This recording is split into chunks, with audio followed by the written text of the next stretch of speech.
warahmatullahi wabarakatuh. Perkenalkan, nama saya Palmita Gusdila dengan NIM 19016020, Prodi Pendidikan Bahasa Indonesia, mata kuliah Menulis Kreatif. Baiklah, di sini Palmita akan menampilkan 3 video mengenai 3 pembahasan. Yang pertama, pembahasan tentang ketimpangan sosial. Lalu yang kedua, pendidikan, dan yang ketiga, gaya hidup generasi gawai. Selamat menyaksikan. Pertama, mengenai ketimpangan sosial. Banyaknya konflik sosial yang terjadi di Indonesia merupakan akibat dari ketimpangan sosial. Ketimpangan sosial disebabkan karena ketidakseimbangan dan perbedaan dalam lingkungan masyarakat. Ketimpangan sosial adalah sebuah ketidakadilan dalam status dan kedudukan yang dirasakan oleh masyarakat. Ketimpangan sosial merupakan sebuah kondisi yang ada di tengah masyarakat yang menunjukkan adanya ketidakseimbangan akibat adanya perbedaan aspek-aspek yang terjadi di masyarakat, baik itu dari segi ekonomi, sosial maupun budaya. Nuraini dan kawan-kawan menjelaskan bahwa ketimpangan sosial dalam masyarakat disebabkan oleh 2 faktor, yaitu faktor dari dalam individu atau faktor internal dan faktor dari luar individu atau faktor eksternal. Faktor internal, faktor ini berasal dari dalam diri seseorang. Rendahnya kualitas diri seseorang adalah salah satu faktor internal. Ketimpangan sosial ini bisa muncul karena kemiskinan yang mengekang masyarakat. Selanjutnya yaitu faktor eksternal. Faktor ini merupakan faktor yang berasal dari luar diri seseorang. Faktor eksternal bisa terjadi karena adanya birokrasi atau hukum negara yang mengekang masyarakat, sehingga mereka kesusahan dalam mengembangkan dirinya. Ketimpangan sosial ini bisa memicu adanya kegagalan, kemiskinan secara struktural. Selain faktor di atas, ketimpangan sosial juga dapat terjadi karena disebabkan oleh beberapa faktor lainnya, yaitu kondisi demografis, kondisi pendidikan, kondisi ekonomi, kondisi kesehatan, kemiskinan, kurangnya lapangan pekerjaan, perbedaan status sosial masyarakat, dan letak geografis. Ketimpangan sosial dapat menjadi stimulus ampuh bagi beberapa wilayah untuk terus memaksimalkan potensi mereka menuju ke arah yang lebih baik lagi. Namun, ketimpangan sosial juga dapat menimbulkan dampak negatif bagi masyarakat. Di antaranya, ketimpangan sosial dapat menghambat minat masyarakat untuk berwirausaha, khususnya masyarakat yang memiliki modal kecil. Hal tersebut terjadi karena mereka merasa pesimis harus bersaing dengan perusahaan yang lebih besar. Terdapat beberapa upaya untuk mengatasi ketimpangan sosial. Yang pertama, peningkatan kualitas penduduk. Kedua, mobilitas geografis. Ketiga, menciptakan peluang kerja. Keempat, meminimalkan korupsi dan memberantas korupsi. Serta yang kelima, meningkatkan sistem peradilan di Indonesia dan melakukan pengawasan ketat dari mafia peradilan. Kedua, tentang pendidikan. Pendidikan merupakan usaha sadar dan terencana untuk mewujudkan suasana belajar dan proses pembelajaran agar peserta didik secara aktif mengembangkan potensi yang dimiliki. Tujuan lainnya yaitu untuk memiliki kekuatan spiritual, keagamaan, pengendalian diri, kepribadian, kecerdasan, akhlak mulia, serta keterampilan yang diperlukan dirinya, masyarakat, bangsa, dan negara. Pendidikan dapat menentukan dan menuntun masa depan dan arah hidup seseorang.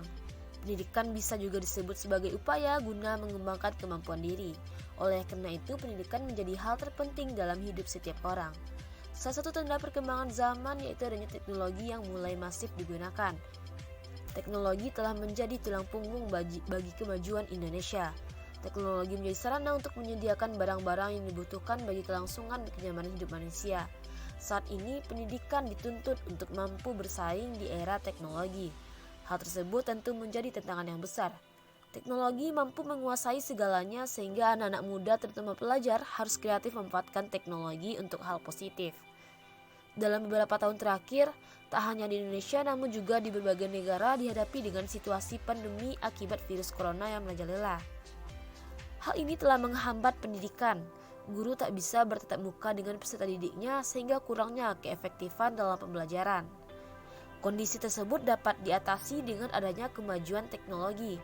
Teknologi mampu memfasilitasi pendidikan dengan sistem pembelajaran digital. Pembelajaran secara digital dapat dilakukan melalui berbagai aplikasi seperti penyajian materi pelajaran melalui e-book, e-journal, pertemuan daring melalui Zoom Meeting atau Google Meet, Google Classroom, e-learning, dan penggunaan Smart School atau sejenisnya. Pembelajaran secara daring ini telah diterapkan di berbagai sekolah atau perguruan tinggi. Permasalahan pendidikan yang muncul saat ini mencakup pemerataan kesempatan memperoleh pendidikan, relevansi, dan efisiensi pendidikan dan peningkatan mutu atau kualitas pendidikan.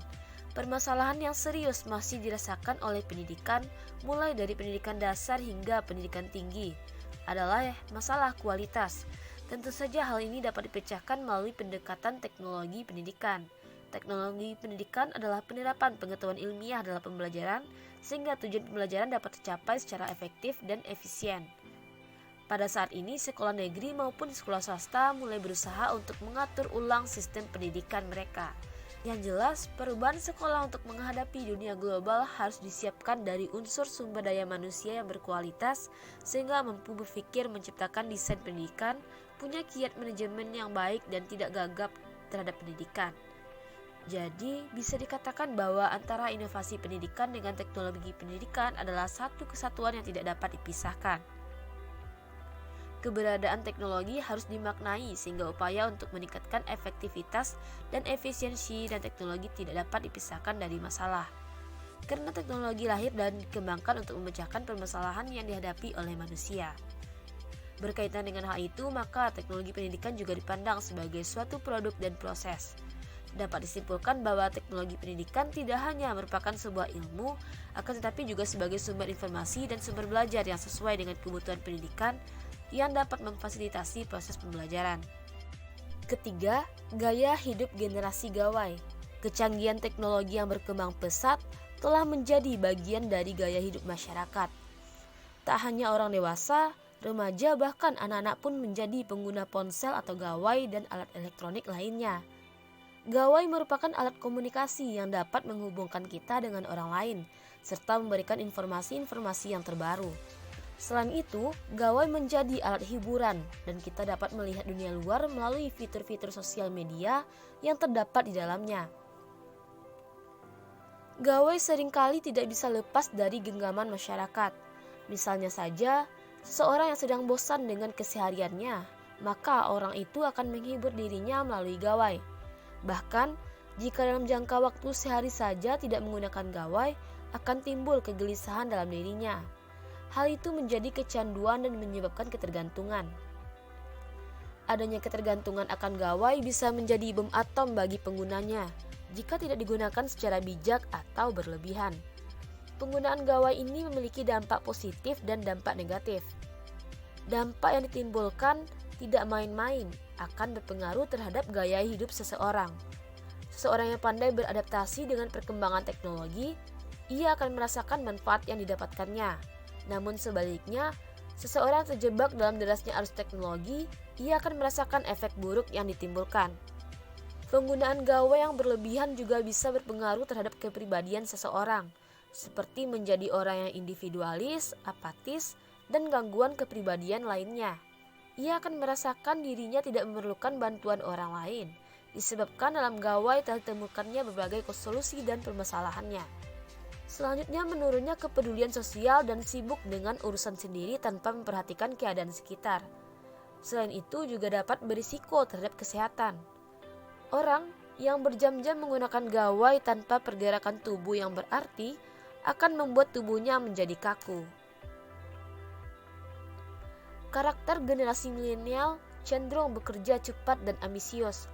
Hal ini dapat menyebabkan kewalahan atau kelelahan baik secara fisik maupun mental. Belum lagi permasalahan lain yang harus dihadapi. Kondisi inilah yang menjadikan generasi milenial memilih cara instan untuk menyelesaikannya. Salah satunya dengan menggunakan teknologi yang ada pada gawai. Dengan adanya gawai atau gadget, mereka akan mudah mengakses informasi, memesan makanan secara online, menonton film melalui gawai, mencari lowongan pekerjaan secara online, serta berbelanja online. Dengan mengakses jejaring sosial juga memudahkan dalam kegiatan belajar. Gawai yang dilengkapi dengan fitur seperti dokumen viewer, dapat membantunya dalam mempelajari materi pelajaran dalam bentuk e-book. Dengan satu sentuhan jari, mereka bisa melakukan segala hal dan mendapatkannya dengan mudah. Realitas tersebut menjadi alasan mengapa pertumbuhan pengguna internet dan gawai semakin meningkat. Namun, kemajuan teknologi tersebut bukan merupakan hal yang perlu ditakuti maupun dihindari keberadaannya, melainkan perlu disikapi secara bijak. Agar gaya hidup generasi gawai tidak menimbulkan efek yang negatif, maka diperlukan upaya-upaya untuk meningkatkan kesadaran, pengetahuan, dan keterampilan supaya tetap menggunakan gawai dengan cerdas. Baiklah, sekian video yang dapat kita tampilkan. Kita akhiri. Assalamualaikum warahmatullahi wabarakatuh.